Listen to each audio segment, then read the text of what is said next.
les premiers-nés. Et j'ai dit que tous les premiers-nés d'Égypte doivent mourir.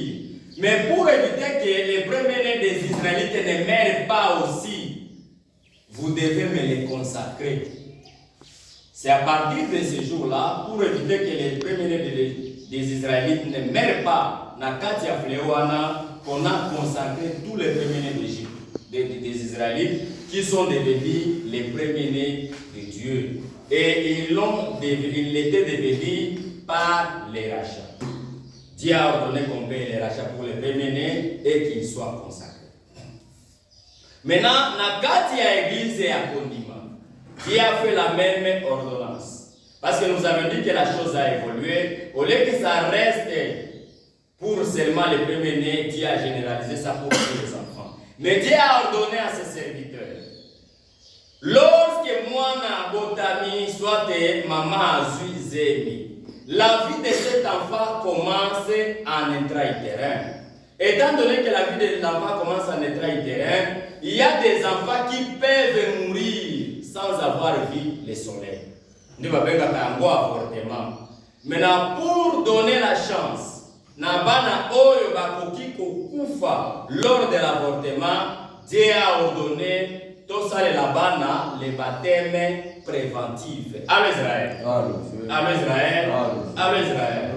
Bonne année, parce que dans le paradis, c'est tous les saints, Basanganaki, ils ont compris qu'il y a de ces enfants qui meurent en intra-terrain. Tant que moi, à Koufi, dans l'avortement, ces enfants ne partaient pas au paradis. Ils restaient seulement au purgatoire. Maintenant, le Seigneur s'était dit et les saints s'étaient dit comment ces enfants doivent ne pas partir au paradis et ils n'ont commis aucun crime. Seulement parce que le Seigneur a dit pour avoir le salut, il faut que nous baptise. Et étant donné qu'ils n'ont pas reçu le baptême, par voie de conséquence, ils ne seront pas au paradis. Et Dieu a ordonné que tout ça est là-bas, baptême préventif. C'est dans le même ordre d'idées que le Seigneur a encore ordonné pour tous les enfants, en dehors de la position baptême préventif, tout consacré bana, ceux qui ont à Mobali 8 jours après sa naissance, ceux qui ont à 14 jours après sa naissance. Et Jésus-Christ lui-même a obéi à cette loi. Il a été consacré 8 jours après sa naissance. Et Marie et Joseph ont payé les rachats auprès de Siméon. On avait encore dit ceci, que pour cette consacration, il ne faut pas apporter ça auprès de n'importe qui. Parce que seulement c'est un sacerdoce, a consacré les moines. Non. Dieu, pour le Seigneur Jésus-Christ, il a préparé Siméon toute sa vie durant. Et il a dit à Siméon, tu ne mourras pas avant que tu ne puisses faire cette œuvre. Et lorsque Siméon a fini de bénir Jésus-Christ, de consacrer Jésus-Christ, il a demandé à Dieu que je peux maintenant partir parce que j'ai fait ce que tu m'as ordonné. Donc, nous devons faire attention. Moana et lorsque vous le préparez à une bénédiction, à une consacration, l'enfant, son âme est en train d'accroître et de grandir. Et Jésus-Christ, il a été consacré par Siméon. Mais il faut retenir des choses. D'abord, Moutoua pour consacrer Moana, il faut y avoir la paix, la pieux, la juste devant Dieu. Pas quelqu'un qui a la vie de désordre, pas quelqu'un qui se suit, mais que ce soit une personne qui se sanctifie. Ça, c'est un premier aspect. Deuxième aspect, quelles sont les paroles que celui-là va dire pour votre enfant?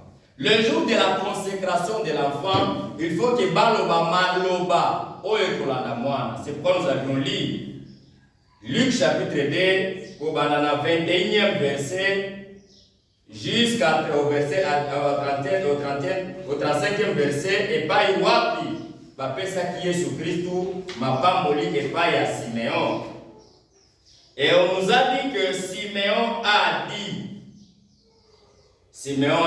à Sainte Vierge Marie, ses fils sera un signe des contradictions. Donc Jésus-Christ est dans Wabando et il va terminer sa mission en étant un signe de contradiction. C'est pourquoi vous voyez que jusqu'aujourd'hui, il y a toujours débat sur Jésus-Christ. Certains disent que c'est le Fils de Dieu, d'autres disent que c'est Dieu lui-même. Et d'autres disent seulement que c'est un prophète.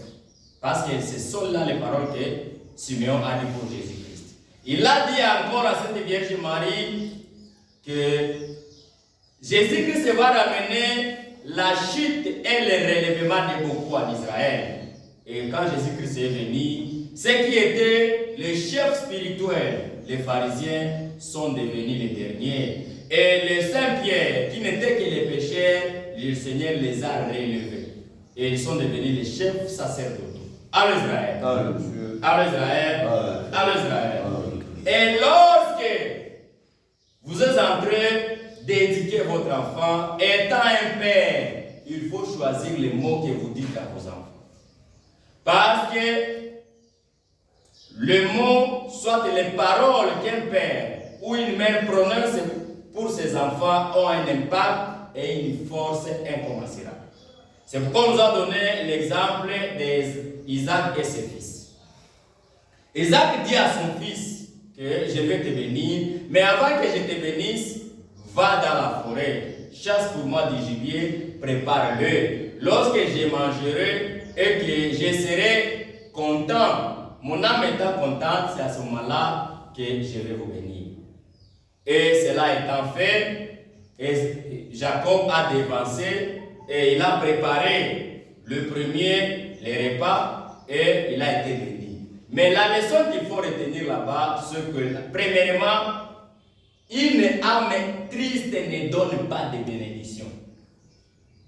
C'est pourquoi vous avez vu que lorsque Isaac voulait bénir son enfant, il lui a dit, va préparer pour moi à manger. Lorsque je serai content, c'est à ce moment-là que je te donnerai toutes les bonnes bénédictions.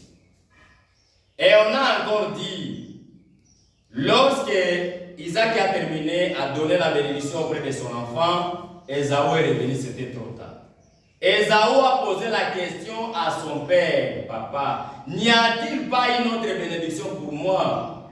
Isaac a dit, j'ai déjà donné la parole et elle ne reviendra pas. Allez Israël, allez Israël, allez Israël.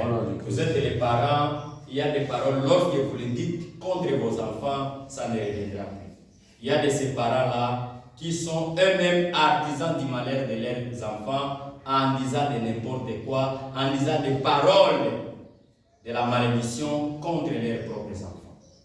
Regardez ici, Isaac, ayant proféré cette malédiction, ayant dit la bénédiction auprès à Joseph et à Jacob, et la malédiction contre Ésaü, lorsque Ésaü a voulu récupérer, c'était un pétard. Un autre élément très important, Toké Bakana Malobanabiso. Comment Ésaü va perdre la bénédiction? Lorsque c'était un jour à Utaki Kokila. À Seigneur ne connaît pas Sanga Biloko. Jacob a initié que ce que le Nina Peso Biloko, donne-moi ton droit d'aînesse. Et il a pris ça avec légèreté. Siko et Salinini, Zala Mokolo et Painanga. Ayant dit cette parole, le même jour, il a renoncé à son droit d'aînesse, c'est-à-dire qu'il a renoncé à sa bénédiction. Et lorsque Ésaü voulait récupérer cette bénédiction, c'était trop tard. C'est pourquoi je vais vous dire, bien aimés dans le Seigneur, ne soyez pas comme Ésaü. À cause des petites miettes, ne renoncez pas à ce que vous êtes. À cause des petits intérêts, ne renoncez pas à votre état. Vous êtes un serviteur de Dieu. Ce n'est pas parce que vous voyez quelqu'un avec des cols, azuba téléphone ébélé, azuba tablette, azuba danser, et tu te crois être inférieur à lui. Non. Si tu es un consacré, si tu es un homme de Dieu, respecte-toi comme tel. Ne donne pas à quelqu'un la gloire seulement parce qu'il a les matériels. Tu es un serviteur de Dieu, un homme de Dieu, tu es un ministre de Dieu, respecte-toi, obéis à la parole divine. Voilà, Ésaü a compris que c'était déjà tard. Il avait déjà cédé sa malédiction, sa bénédiction, parce qu'il a cédé son droit d'aînesse. et il a seulement mijoté maintenant de comploter contre son propre père. Alors, tant que père a kufa, n'a pas petit. Mais étant donné que son père avait déjà donné la bénédiction disant, maudit soit celui qui te maudira, béni soit celui qui te bénira, et toute armée forgée contre toi sera sans effet. Tout ce qu'Ésaü a fait contre Jacob, c'était de nul et sans effet. Et même quand Jacob a fui, il n'a rien pris. Vous savez, bien aimé dans le Seigneur, la bénédiction et la malédiction sont dans l'âme de quelqu'un. Jacob a fui, il n'a rien pris, mais il est venu, il est rentré avec plusieurs milliards. Parce que la bénédiction était avec lui, la bénédiction était en lui. Mais quelqu'un qui a la malédiction en lui, vous pouvez lui laisser toute une chambre remplie de l'or, des diamants et des billets de banque. Il va les dilapider. Vous avez déjà suivi l'exemple de l'enfant prodigue. On lui a tout donné, mais il est resté avec combien? Rien. Allo Israël. Allo Israël. Allo Israël. Voilà. Nezalaki enseignement mission à l'élo, Jésus-Christ est présenté au temple par Simeon. Voilà. Nde enseignement à l'élo, yo, azana mato ya koyoka, communiqué.